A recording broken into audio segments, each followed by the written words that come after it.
minute. Oh, yeah. Perfect. Great. Should have brought my water. All right, I gotta tell these kids.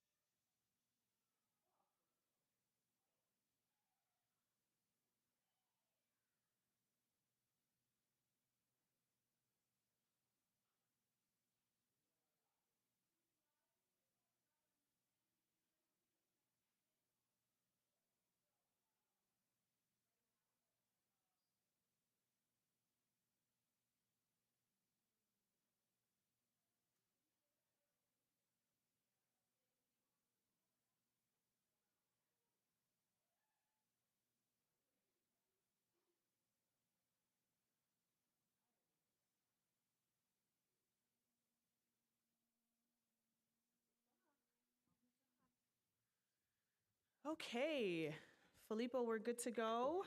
Live. Awesome.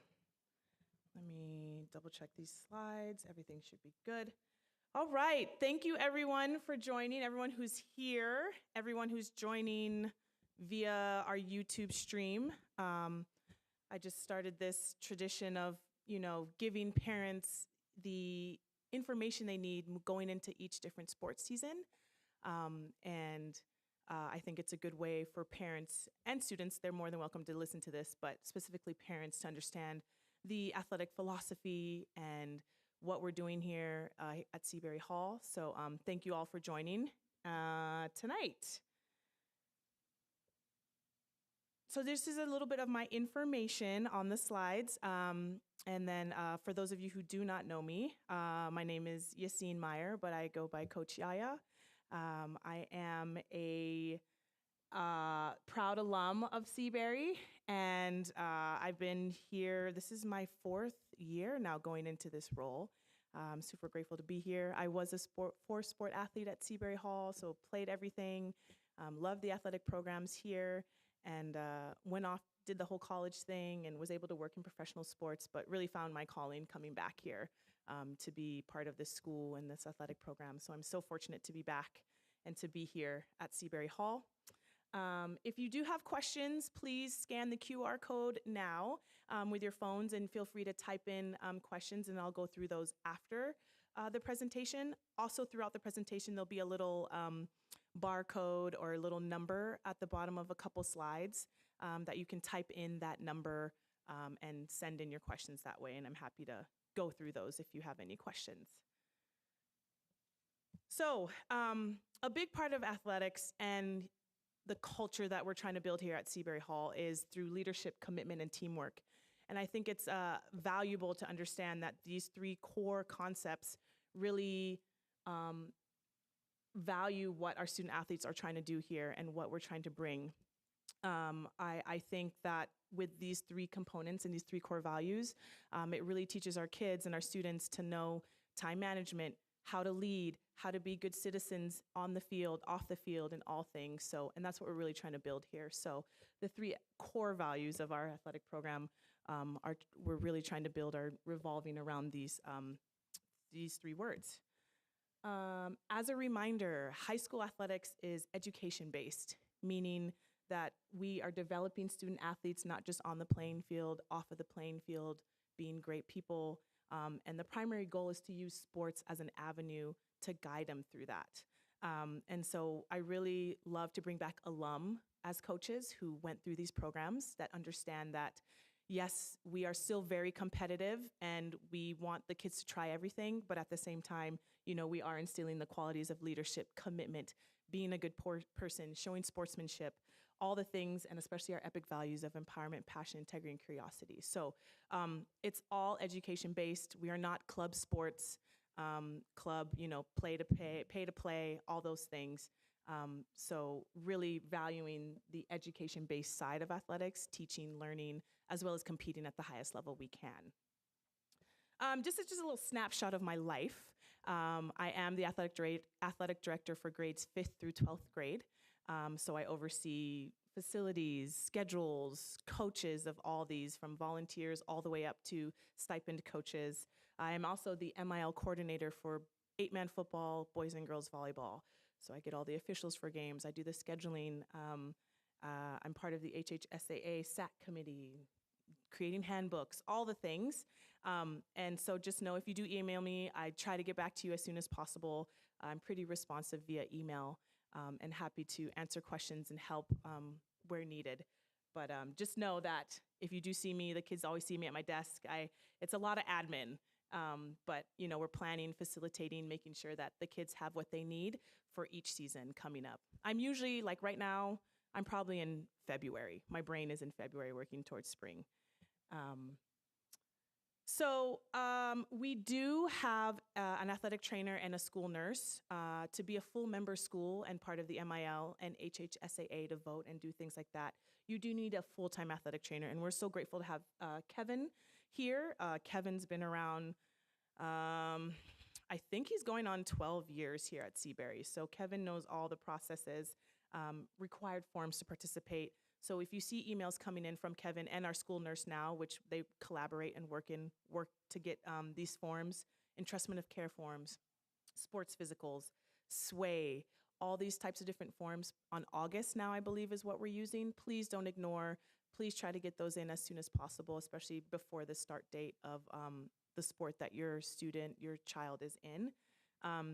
And usually when it's missing, Kevin will write a parent notice saying like, hey, please go onto your Blackbaud portal and fill out the necessary forms to submit in. I know that some parents, it's hard to get physicals at at Kaiser or wherever you need to get these physicals. So just like you can always email Kevin and just let him know that you have an appointment scheduled, and you'll get the physical in as soon as that. But I know that has been a tough process for a lot of people. So just be communicative, email Kevin, let him know what's going on. So your child is not penalized and like can't participate until that's in. But if we have like written, I guess, consent from you and your doctor saying like, yes, we're working on it, then they can like practice and things like that. So I did a whole revamp of our parent athlete handbook. It is on your Blackbaud portal. So if you would like to look at it digitally, it is on there. It just is all the policies, rules, procedures, kind of a more detailed of what I'm going to go through tonight. And anything that you have questions about, it's probably in there. It's pretty lengthy, but it needs to be to make sure that all the information is in there regarding athletics here and the expectations and roles of the student athletes participating, as well as a parent code of conduct as well. So just a snapshot for varsity sports here. We offer now 17, including wrestling. I don't see wrestling in there, but we are offering wrestling.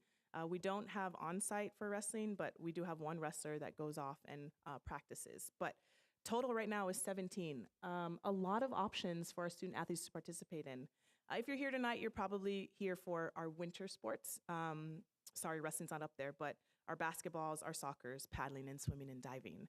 And these usually run from October through February. End of February, it all depends if they make the MIL tournament and go off to states. And if your child is not in a winter sport, they do have the freedom to participate in independent PE, which is a 9th through 12th grade application process of participating in a off-site sport or a passion sport of theirs, which I will get into in, I think, the next slide. We also do offer off-season strength and conditioning for sports. So right now, since we are in winter, we're offering spring off-seasons for baseball, boys volleyball, boys and girls surf, and TBD with girls flag. If we don't have enough for girls flag football in the spring, that may turn into an open weight room time with Coach Melissa, who I'll talk about, who oversees that program. We also offer dance as a PE extracurricular PE credit, and we also go over, we have a general PE option with yoga and disc golf. As a reminder, the levels of competition, we do have developmental, we have JV, and then we do have varsity. Varsity rosters are usually finalized, and those are the teams that do travel off island. How do I know if students are signing up for their PE? So I do keep track of every student athlete's PE in upper school. And how I do that is I have a Google form that I send out in the beginning of the year, usually in August. And the students get this in their email, and I ask them to please review this form and fill it out. It takes maybe like 30 seconds. And then from that form, I created a Google Sheet that lists from 9th through 12th grade every student athlete of what they picked each season. Of course, if they choose that they no longer want to do that sport in that season, I advise that they come down and see me in person so we can talk about it and they can change their response. So this is just like how I keep track to know what each student athlete is doing and how they are getting that PE credit for graduation. It looks like a lot, but it's just how my brain works. So just going into detail about each PE option, specifically for dance. Usually a lot of the dance happens with David Ward or Vanessa. If a student athlete does choose to participate on an off-site dance, it must be cleared by David Ward, whether it's Momentum or Alexandra Academy.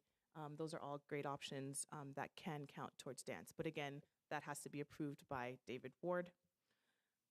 On examples of independent PE. Independent PE, these are two seniors from last year, Jasmine Gorman and Elizabeth Miranda, who would have practiced 6 days a week for hula and rodeo, and they did compete in competitions. So you must go through an application process. It must be approved by myself and our team DASA, Dean of Academic and Student Affairs, and you must have a certified or coach, someone supervising your child during this independent PE. So for Jasmine, it was her Kumu, and then for Elizabeth, it was her rodeo coach. And each week, they must fill out an independent weekly log that shows their hours, what they did, and I also have that in a via Google Drive. And so I look at that every week, and if it's missing a week, then I check in with the student and I ask, where were you this week? Why is it not completed? Oh, I was sick. Okay, please write that in there to know that you were out. And I do a couple of check-ins and check in with their coaches. And then, so yes, if a student athlete chooses to do an independent PE sport offered at Seabury Hall during the off season, the expectation is that they participate in that sport in season. So for example, we do have a lot of club soccer kids. So in the fall, we only offer 4 sports. So a lot of our soccer kids are training with their club coaches in the off season in the fall. And so they sign off, they do that. But then now winter, I'm expecting to see all those club kids out participating with Seabury soccer, which they all do. So it's something like that keeps them engaged and playing year round. And we're fortunate to have our girls soccer coach be a lot of their club coaches. So he sees them in the off season, which is great for us. So that is an expectation if they do participate in an independent PE sport. That is offered at Seabury, the expectation. Again, also with tennis, we have a lot of tennis players who do go off-site and practice during the fall and winter. Come spring, the expectation is that they are playing for Seabury Hall. And this is just an example of what the independent PE form looks like. It just breaks down of like what the expectations are from transportation to how your coaches sign off on this, and then how I need a student signature, parent signature, the coach's information, just to keep it all in line so I can go and, audit them and check to see if they are doing what they're saying they're doing. I had some kids, can I just go to Planet Fitness and work out? And I'm like, I trust you, but at the same time, that's not a way to fulfill your PE credit. And so it has to be legitimate. It's kind of like an independent study, but with athletics. And this is just an example of a weekly log of how they should be keeping track. And it's shared via Google Drive, like I mentioned, and they just every week telling me what exactly they are doing. There are some that don't look like this, so that's when a parent notice does go out to you all to let give that warning, like, hey, make sure you fill out your Google form. And just as some examples of what some student athletes do here as part of an approved independent PE. Club sports, sailing, the one-man canoe racing was a big one this year. I did have a lot of equestrian and surfing. So these are just a couple of examples. So for general PE, we do have Miss D, who comes after school and does yoga, like a health and wellness. And she's here on campus Monday, Tuesdays, and Thursdays. We now start practices at 3:45, sometimes 3:40, but 3:45 to allow student athletes to go to extra help from 3 to 3:30 if need, and then make their way down to practice. Miss D's yoga class meets at the Reflection Pond. We offer yoga mats, yoga blocks, and she brings her sound bowls and things like that. So this is also an option for PE for students to go, and if they do not want to participate in a sport or don't have an independent PE. This is Coach Melissa. She's been with us since COVID. She started off as a CrossFit program for kids since sports were canceled. And then we've slowly transitioned her CrossFit program to a weight training / strength and conditioning program. And she's certified. She's on campus 4 days a week. She is in the weight room. If not doing weights, strength building, she's doing mobility. She's been a huge asset to our athletic program. And you can see it with results from MILs to states. Recently, our girls volleyball, they were in the state final on Saturday. Unfortunately, lost in a close one in 5 sets, but they worked with her all off season in the spring, and we could just tell the difference of working out with her. And then some in the summer, moving into a season. But boys basketball, same thing. The year they won states, the boys were with her in the fall working out. So Coach Melissa has been a huge asset to our program, and I'm continuing to add more sports programs. We do have a limited window, but trying to get as many teams working out with her as possible. And then another general PE option that we've offered this year is a disc golf, and they go Mondays and Wednesdays starting at 3:45, and they're up here by the Keiki soccer field. And you may see some baskets around campus. It's pretty cool, and it's another option that student athletes can opt into if they do not want to do a sport or don't have an independent PE. So going into the privilege to compete, and now we're moving into our varsity sports and JV, but a lot of this is detailed out in the handbooks, but just reassuring that, we are competing for state championships. We want to be great. I want to be great. I know our student athletes love to win. But remember, I always want to show that we are also good people, and we consistently exhibit good character. Whenever we're staying in hotels, we are quiet during our quiet hours. We say thank you. We clean up after ourselves. And we had a huge compliment from the hotel for girls volleyball this past weekend of just how polite the girls were, and considerate, and just very kind. And it's nice to hear, especially to the AD, and hearing that our student athletes are behaving that way. So moving into the MIL, the Maui Interscholastic League, it's for grades 9 through 12. And the MIL consists of DOE schools and public schools. I believe out of the leagues on the other islands, we are a mixed league. So we do have the private schools and public schools playing against each other in our own leagues. We are the only league that does travel inter-island, meaning we need to get on a charter plane to Molokai, or we need to get on a ferry to Lanai, and then we do drive to Hana. But as far as the inter-island travel, we are the only league that has to do that. So as I tell parents all the time, please be patient.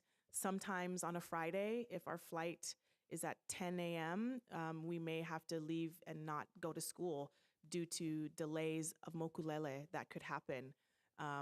And if we're not at the airport, then they keep pushing us back. So we need to make sure that we're there on time. And I get flight information as they give it to me. So please give me some grace. As mokulele, I literally have to wait till they give me the information, and then I tell the coaches, and we send it out on the remind, which I'll talk about. And just know that we are competitive. We're varsity level programs. We do have JV and developmental, but when it comes to varsity, the expectation is that we are going to do the best that we can, and to bring home more state titles. Some parents come to me and say, why can't we play basketball right now? And it's spring or it's summertime. Each year, the HHSAA, which is the Hawaii Interscholastic League, so the Hawaii High School Athletic Association, they send all athletic directors a start date calendar. This calendar is public and can be found on the hhsaa.org website, along with all the state information if you'd like to look at that. And basically, this tells the ADs when you can start things, when we're in the white zone, when we're in the yellow, when we're in the red, and when we're in the green. So if you just look at this calendar and you look at each sport, it literally tells you when you can participate and when you cannot. I'm a huge rule follower. I'm always so scared that we could get audited and somebody could come here. So that's why I'm really on our coaches to make sure that they're following this start date calendar. It's kind of a big deal. So if you ever have any questions about why we're not starting early, I will refer you back to this calendar. And it changes every year. But it's basically, yellow, there's no restrictions. White, there's some restrictions and things like that. But again, all this information can be found on the hhsaa.org website. We've moved to a kind of team reach, but it's not team reach. It's called Remind, where it's just our general announcement, athletics communication. So usually when your child fills out that Google form and I start to create the Remind groups for each team, I send your child an email to their email. I send an invite to their email, and then I send you usually an invite to your email and your cell phone. Please don't ignore it. It's letting you know to opt into the Remind group that your child signed up for to play. This is how I'm asking all coaches to communicate, whether it's practices, reschedules, travel itineraries, all the things. I do say, hey, I would email and send a remind, but Remind, it's an easy text communication that gets to the kids easy. It gets to parents hopefully easy. Some parents do opt out to not receiving it, which it kind of beats the purpose of this. But I would check your settings to make sure that you do get the announcements, especially from coach, if there are changes. I have some parents reach out and be like, I haven't heard anything. And I was like, well, are you on Remind? As an administrator, I can go in and say, take a screenshot. I sent it to you this day. You didn't opt in. And then that's why you're missing announcements. So please make sure that if you do see something come through, specifically, I usually just send it out. I do all the back end work. And then the coaches, once they're added, they become class administrators. And I'm usually the one adding the parent, adding the student to it. So please download Remind. It's a giant R. And then sometimes the link won't work. Feel free to email me, and I'm happy to send you the code to each group that you can add yourself to manually. There's also a rule about acclimatization. So specifically for football and any other sport, acclimatization is just the way of saying that student athletes need to practice a certain amount of days before they can participate in a scrimmage or a game. So football is actually 10 days before games or 10 days before a scrimmage and 18 days before games. So it's super important that if a student athlete is participating in football in the fall, that they're here around summer when we start practice in preseason, because they start with just the helmet and then working out. Then they put the helmet and shoulder pads the next week, and then the shoulder pads, helmet, and something else. So it takes weeks to safely start hitting for football. All other sports are 5 days. So you have to play and practice 5 days before you can actually participate in a game or scrimmage. So that's why it's super important, the commitment piece of showing up, being at practices, because you don't want that clock to reset, especially moving into winter. A lot of our student athletes, I know we are told to follow the school calendar for vacations and things, but please keep in mind that if you are participating in a winter sport, to check your practice schedule and your game schedule, because they're due to the MIL and trying to get games in before the end date for states or MILs. We have to get games in during the holiday break. So if you are planning on missing 2 weeks of winter break, just know that every time a student misses practice, up to 4 or 5 days, they have to reacclimatize before they can practice. So if you're gone for 2 weeks and you're planning on coming back, that's great, but you have to make up those 2 weeks. And practices are set by coaches. That should be changed to 3:40, not 3:30, due to extra help. As a reminder, Seabury Hall sports teams, like I was just saying, I strongly encourage you to look at your schedule for winter, and it is a 3-month commitment. Coaches, I'm on them to make sure that they are holding practices because of the acclimatization, as well as possibly having games, tournaments, scrimmages scheduled throughout that winter break. So please, we're just trying to value the work of teamwork, dedication. Time missed is time away from the team, knowing what's going on. It's just all diminished, and they're kind of left behind because they have been gone for so long. And then also due to some of our constraints of not having tennis courts or a pool or a golf course here on campus, um, some of these sports may be limited to have a cap on our varsity roster. So, especially when we go to the golf course, we can't have all 32 golfers be there.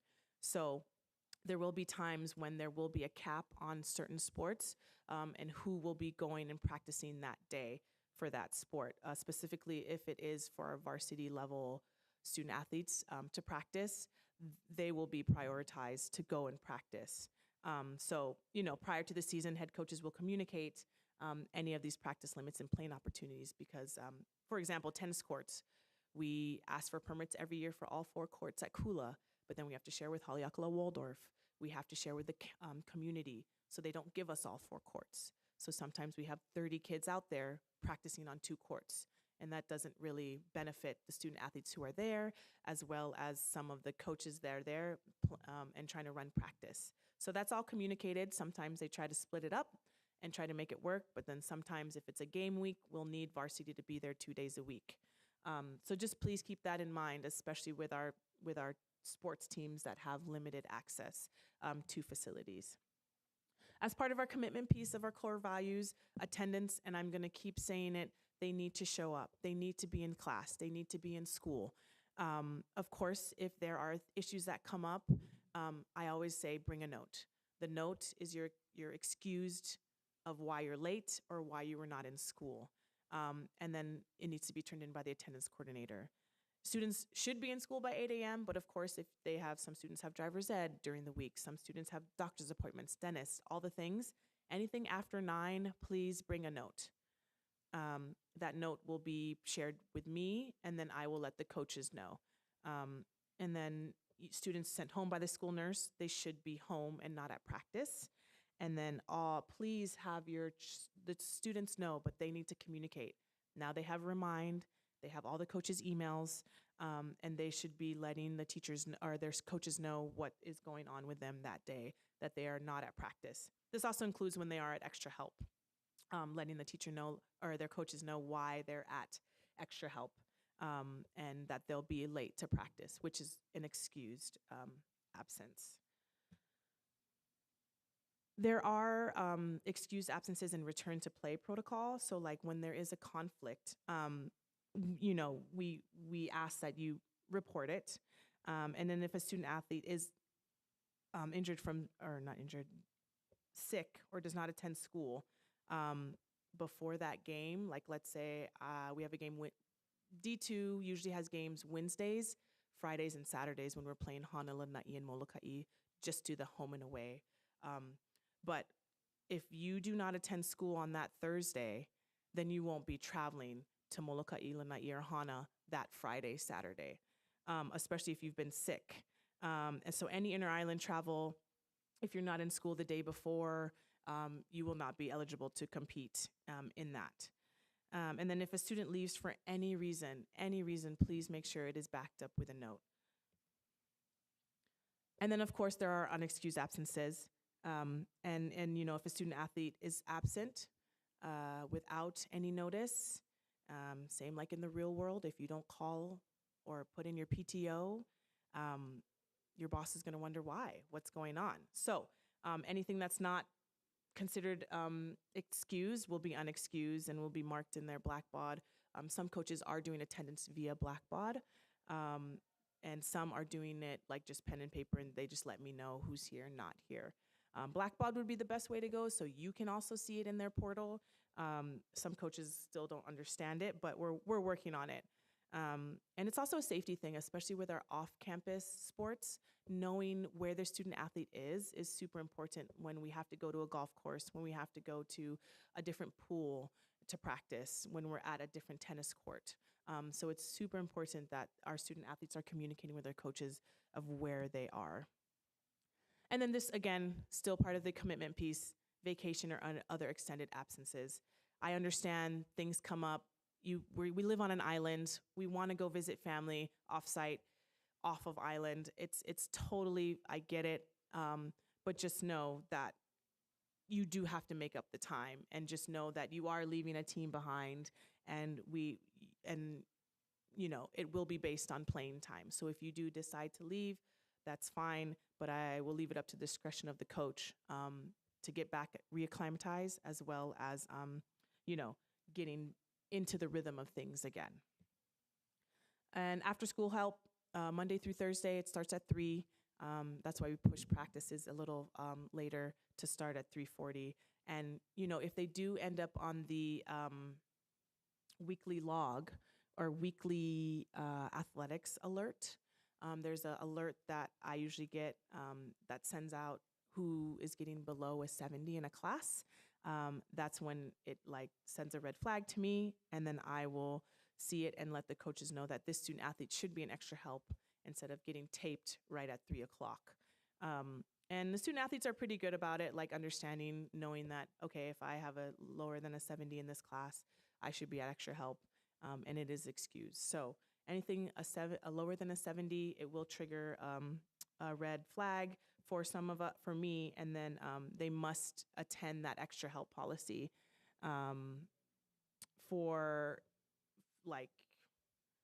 till 3:40, but until their name is off of the alert, then they don't have to go to extra help. And then they get a paper from Miss Brown at their registrar and gives it to their teacher, who signs off and says, yes, Yaya was here for extra help with math, and continues to do great in class. Another part of eligibility is that if a student athlete makes a team but decides to quit or is dismissed for any reason, they will be ineligible to participate in all athletics for up to a calendar year. Again, part of the commitment piece. Especially when they've been integrated into the team and been traveling. So there are cases when this could happen, but just know that if you make a team and then quit, you will be ineligible for the entire athletic school year, and you will not be up for any end of the year awards as well. There are cases when a student is dropped mutually after speaking with head of school, team DASA, and this ineligibility it doesn't go into effect. And just, some examples are an unforeseen circumstance with family matters, sickness, legal issues, things like that we discuss, and we make sure that the student athlete is still protected under this. And then there is a thing in the handbook about being ejected from a game. I'm huge on sportsmanship and how you carry yourself on the court. Per the MIL, you are suspended for the next game. And then we require a sportsmanship course on the NFHS website, which is the National Federation of High School Sports, where a lot of our rules come from that we follow. And it's going to be a sit-down meeting with myself and the coaches, as well as a 1 to 2 page summary of what you learned from this NFHS sportsmanship course.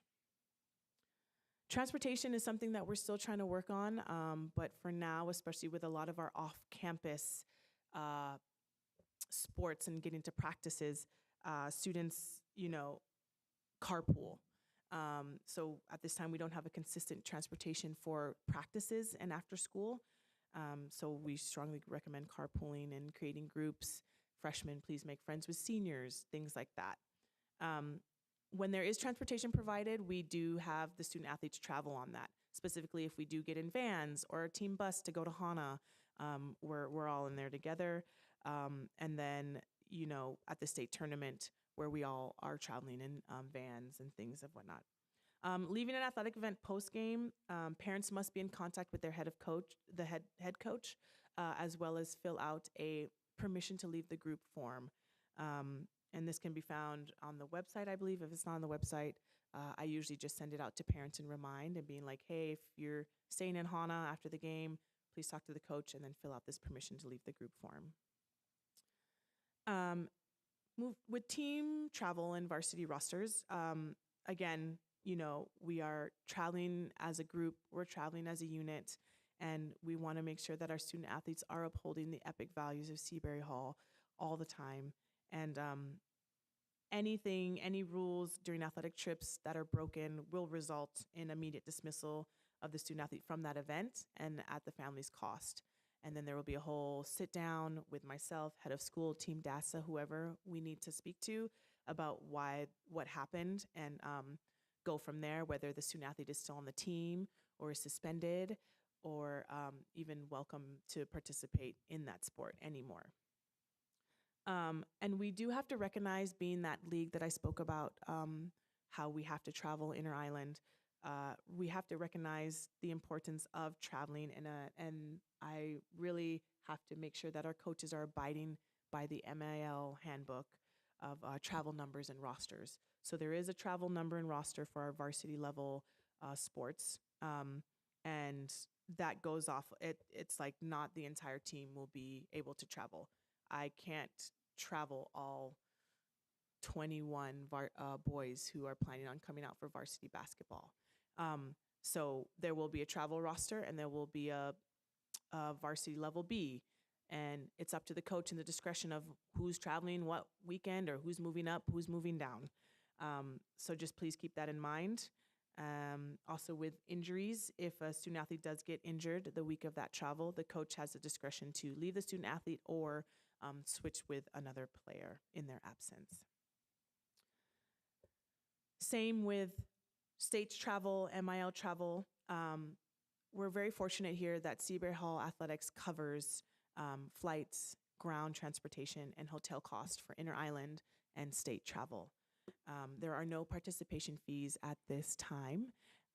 So it is very important of why and to know that it is costly and things are going up. Costs are going up. So at this time, and we've never really done this, but we don't cover meals. So a lot of the meals, when we do travel for states specifically, will be on the kids' own dollar. Sometimes parents have friends or family members on other islands when we do travel to states that open up their homes and feed the kids, or somebody has a gift card to Duke's and will pay for the kids, which is totally acceptable. And it's great that some parents do step up to want to do that for the teams that are traveling. When we travel inter-island, Molokaʻi Lanai Hana, they feed us Friday night after the game and Saturday morning after the game. When they come here, we do the same. So that helps with a meal. But they don't feed us breakfast Saturday morning, so breakfast is usually on our own. And just keep in mind that student athletes must travel with the team all the time. It's a headache when, I want to bring my kid here and we'll bring him back, or the team stays together. That is an expectation to and from the competition, especially at states, unless it's a dire, something's happened. Something has happened that is catastrophic, especially at states, then that student athlete may leave with the family. But other than that, the team is together, and it makes a huge difference when the team is together, traveling together, and constantly eating together. Families are more than welcome to join when we're out and when they're out at restaurants or doing things like that. But please know that the team does not go off and just leave with parents. With team travel, like I said, regular season, preseason, end of season, that's arranged by Seabury. We must travel together. And I just talked about that, about just extenuating circumstances, and it must be signed off by myself and head coaches.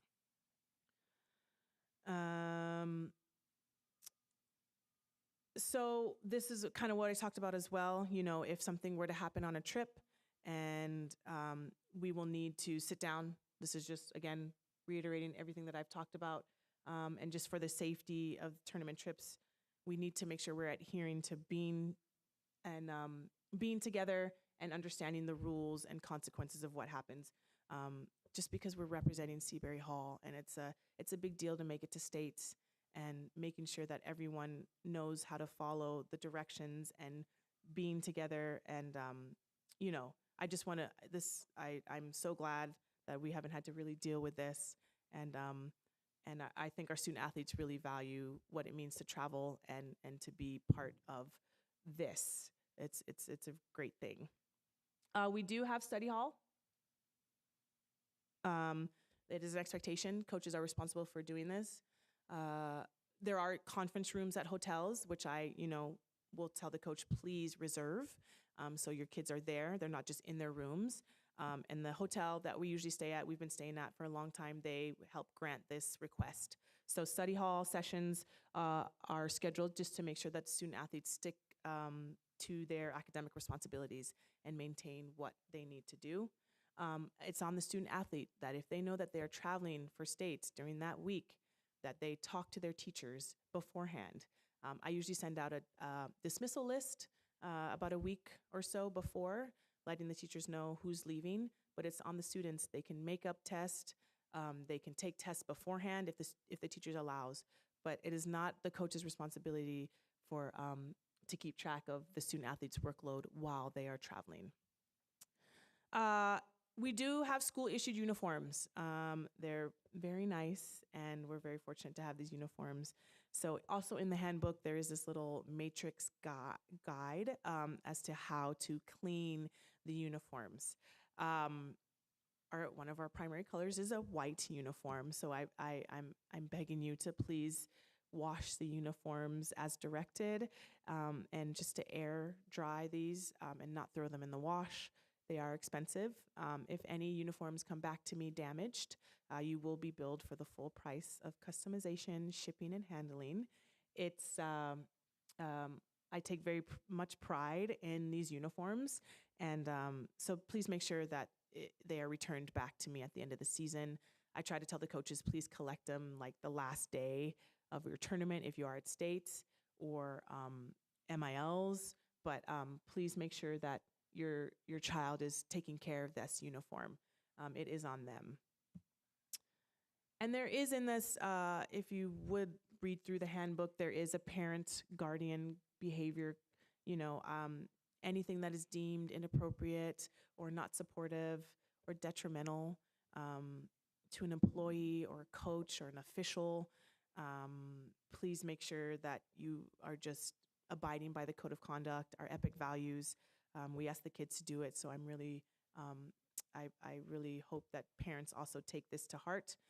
We don't want to warrant any of your child's removal of the program if you cannot abide by, the basic values of what we're trying to build here. If a parent has an issue with a coach, please follow the protocol that is also in the handbook.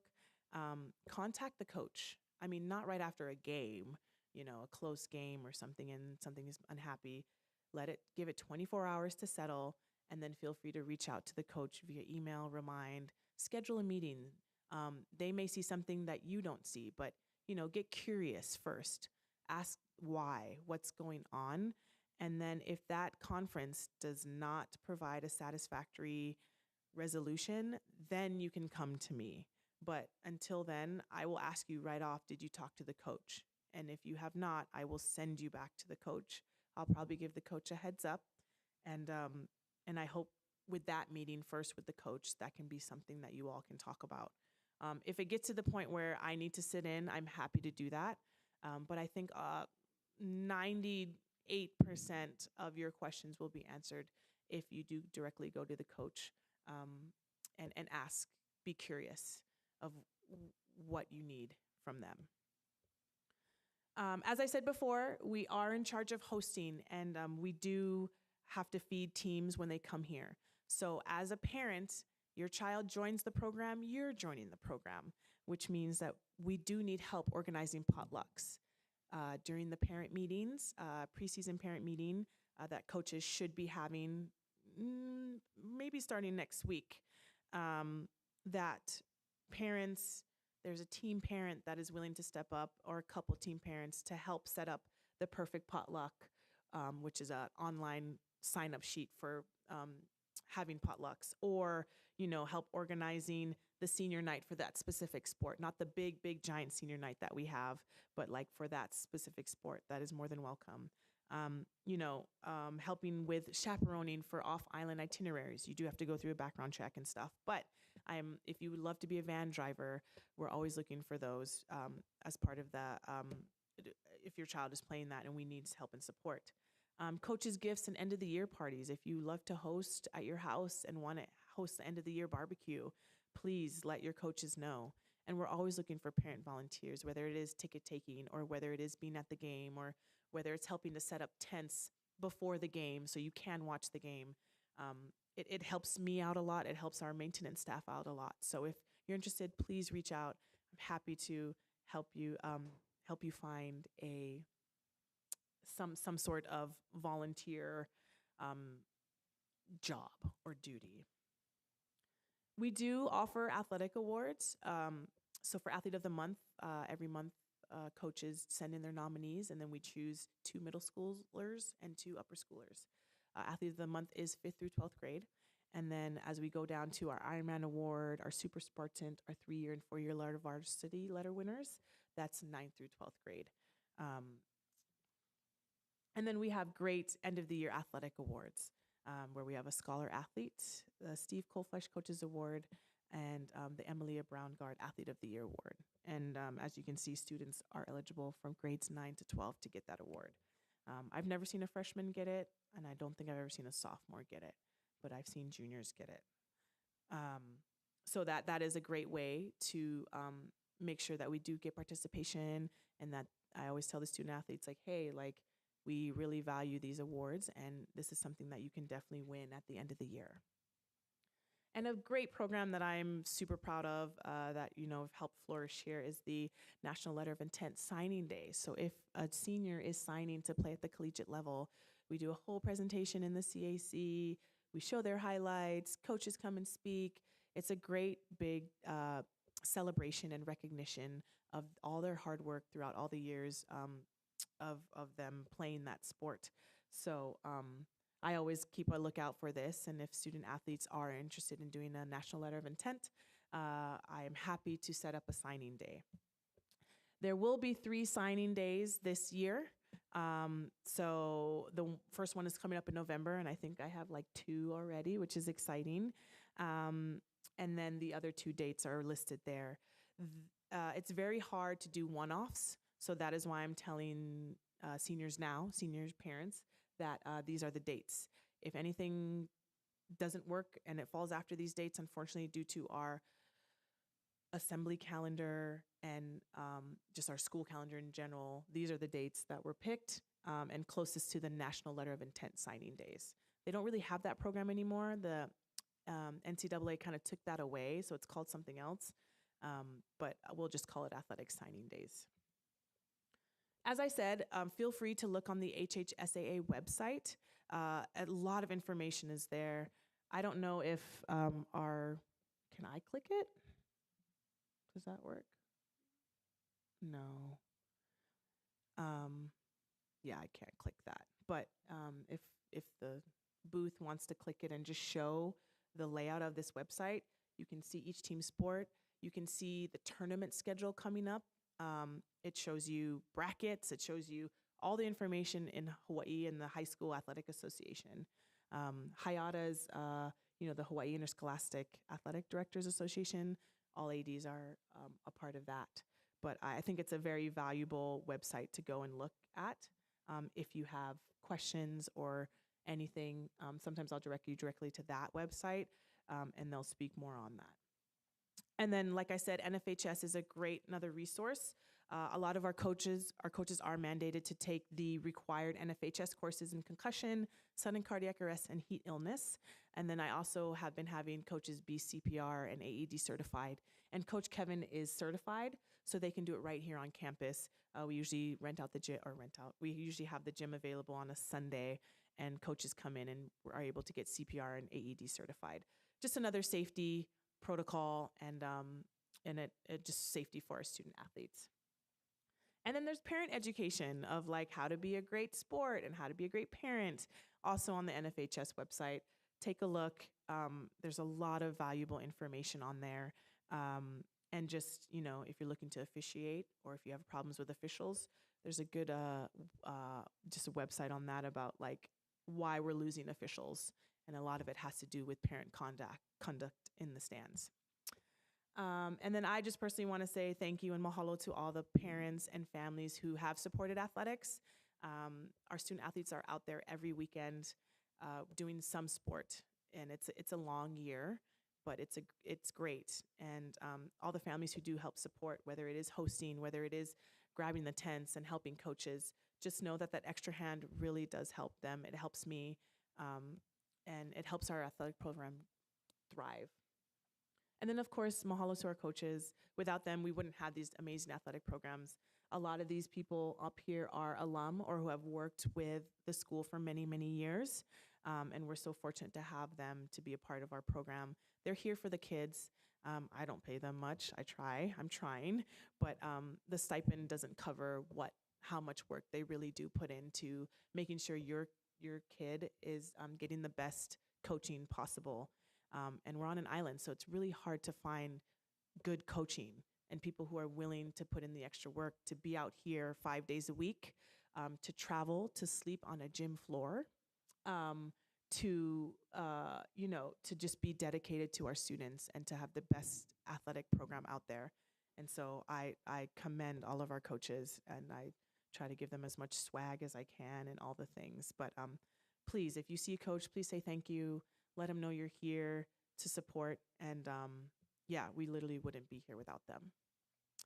And that's all I have. It's 6:51, and I will look at who has answered questions. But if your child is planning on playing a spring sport, I'll be doing the similar presentation in the spring as well. So if that is a thing, which I'm hoping to see you all again, because we're looking for multi-sport athletes, this is the next date. I don't know if it's in here or in the dining hall, and we'll try to figure that out, but I'll get that information out as soon as I can. And so let me see how many questions we have here.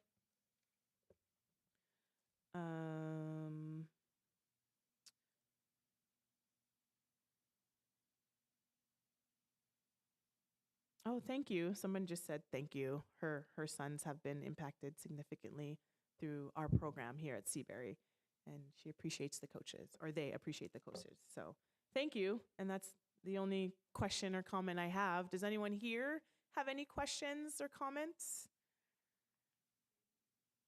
Yeah, thanks. Yes.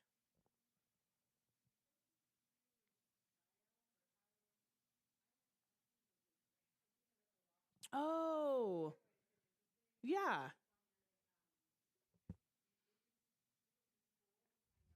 What sport are we talking about here? For basketball? Basketball for middle school starts in the spring. So after MIL season, because there's literally no court space and facility available. So we usually have a basketball for middle school in the spring, ending of February after basketball's done, and through April. I think this year we'll be collaborating with Kamehameha and Maui Prep to try to get an inner IMSL, which is like just a three-way tournament style jamborees on Saturdays. But we're trying to see how we're going to split up the teams. Usually in the past, we've done 5th grade team, 6th, 7th, 8th grade teams, and then they're just split up that way. Just makes my life a lot easier. But I have a meeting with middle school basketball coaches. I think 12-1 is when we start talking about that. But yeah. Yeah, similar to like how I did canoe paddling. I don't know if you got that constant contact email, but that will be sent out probably in January to sign up for basketball. In this basketball and track and field is what we offer in the spring for middle school.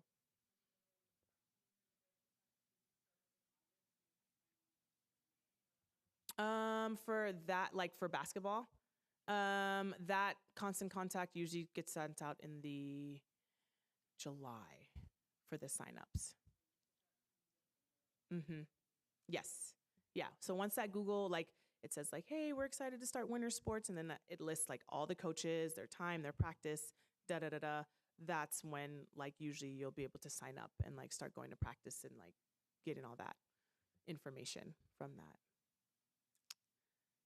Anything else? Again, feel free to email me. Um, there's my email, office phone. Happy to answer any questions following this.